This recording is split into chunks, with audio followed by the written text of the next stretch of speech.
আসসালামু আলাইকুম। আজকে আমি আপনাদেরকে দেখাবো তালপোয়া বা যেটাকে আমরা গুলগুলা বলে থাকি। আমার চ্যানেলে নতুন থাকলে চ্যানেলটাকে অবশ্যই সাবস্ক্রাইব করবেন। তাহলে চলুন দেখা যাক। এখানে আমি নিয়েছি রেগুলার আটা, যেটা আমরা বাড়িতে খাই। আপনারা চাইলে ময়দা বা গমের আটা দিয়েও এটা করতে পারেন।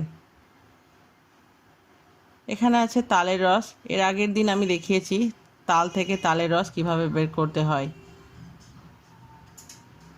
এখানে আছে চিনি। এখানে আছে বেকিং পাউডার বা খাওয়ার সোডা। আমি একে একে সমস্ত উপকরণকে এই আটার মধ্যে দিয়ে দিব। প্রথমে আমি 3 চামচ পরিমাণ মতো তালের রসটা দিব। প্রয়োজন হলে আবার আমি পরে অ্যাড করব।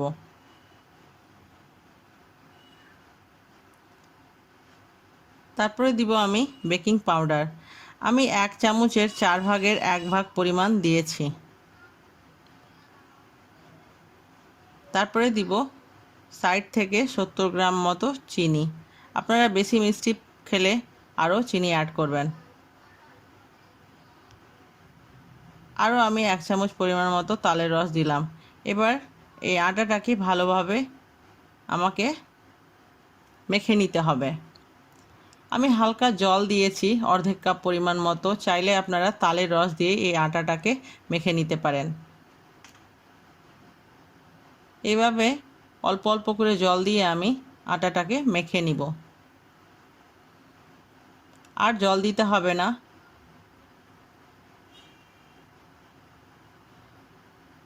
আটাটাকে আমাকে সময় নিয়ে ভালোভাবে মাখতে হবে।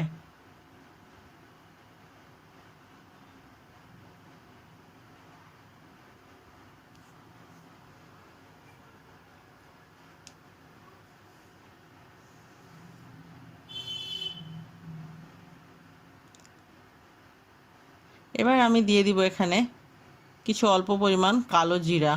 চাইলে আপনারা এখানে মৌরিও অ্যাড করতে পারেন।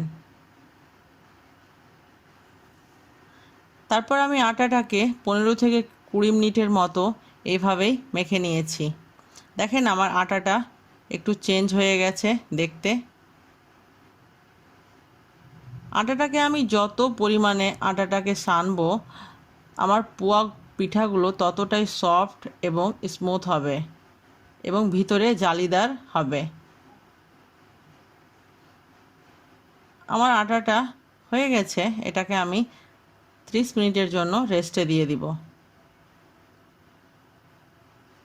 ফিরে এলাম 30 মিনিট পরে। কড়াই গরম হয়ে গেছে। এবার আমি কড়াইয়ে পর্যাপ্ত পরিমাণে তেল দিয়ে দিব, কারণ সমস্ত পোয়া পিঠেগুলো ডুবো তেলে ভাজতে হবে।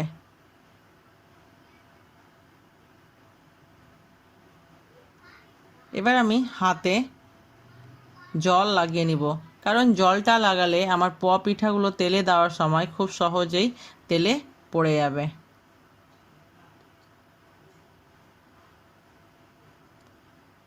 এভাবে করে আটাটাকে হাতে নিয়ে নিজে একটা শেপে নিয়ে আসলেই এভাবে গোল হয়ে নিচে পড়ে যাবে।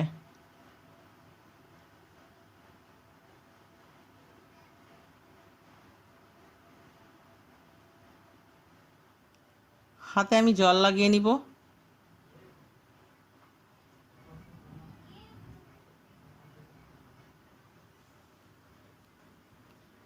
এই যে এবার আমি তেলে পিঠেগুলোকে দিয়ে দিব। এই পিঠেগুলোই ফুলে ডাবল হয়ে যাবে। এই যে দেখেন আমার সমস্ত পোয়া পিঠেগুলো ফুলে ডাবল হয়ে গেছে। এই পিঠেগুলোকে কিন্তু মিডিয়াম টু লো হিটের মধ্যে ভাজতে হবে। হাই হিটে পিঠে ভাজলে উপর থেকে লাল তো হয়ে যাবে, কিন্তু ভিতরে কাঁচা থেকে যাবে। সময় নিয়ে এই পিঠেগুলোকে আমি ভেজে নিব।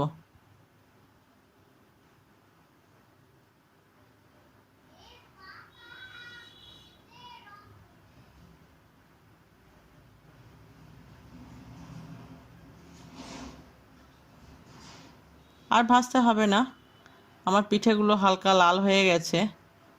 এবার আমি তুলে নিব।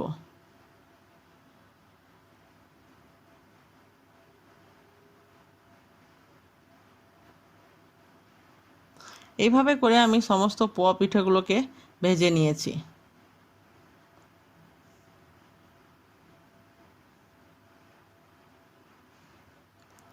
এই যে দেখেন